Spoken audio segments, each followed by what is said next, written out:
Alors, les troubles musculo-squelettiques sont des maladies professionnelles et là surtout la première cause de maladie professionnelle en France et dans plusieurs pays européens.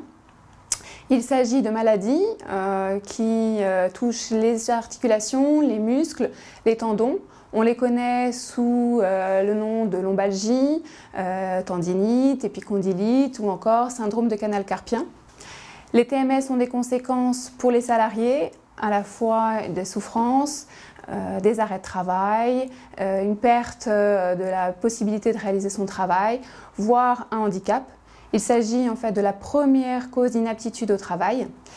Et les TMS ont également des conséquences pour les entreprises qui sont souvent sous-estimées.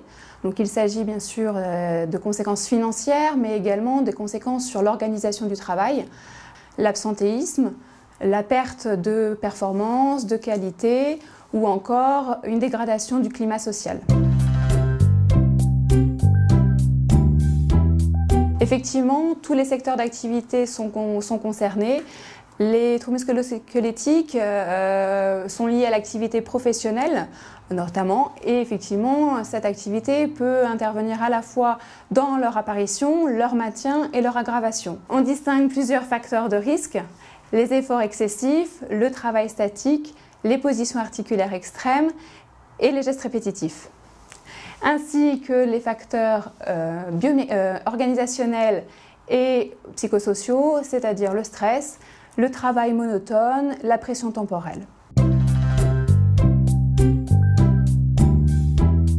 Ce qu'il faut faire, c'est évaluer les risques professionnels et les retranscrire dans votre document unique. Cela vous permet de planifier les actions de prévention à mettre en place pour éviter ou, si ce n'est pas possible, réduire les conséquences de ces risques.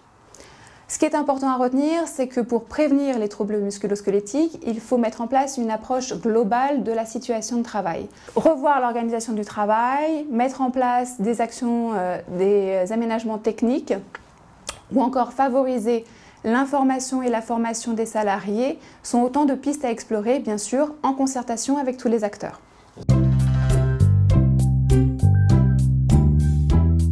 L'idée, c'est effectivement que vous pouvez vous adresser notamment à votre service de santé au travail.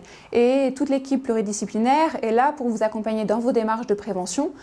On sait qu'évaluer ces risques professionnels, ce n'est pas forcément évident pour un chef d'entreprise. C'est pour ça qu'effectivement, les services de santé au travail ont déployé des compétences qui sont là pour vous accompagner dans cette démarche et vous aider justement à réfléchir aussi à des moyens de prévention à mettre en place.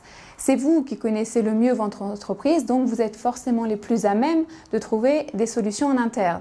Bien sûr, on est là également pour vous accompagner en tant que préventeur, mais également vous pouvez faire appel à d'autres services de prévention tels que la CRAMIF, la RACT ou encore les cabinets conseils. C'est une prestation qui est comprise dans les cotisations. La santé de l'entreprise passe par la santé de ses salariés.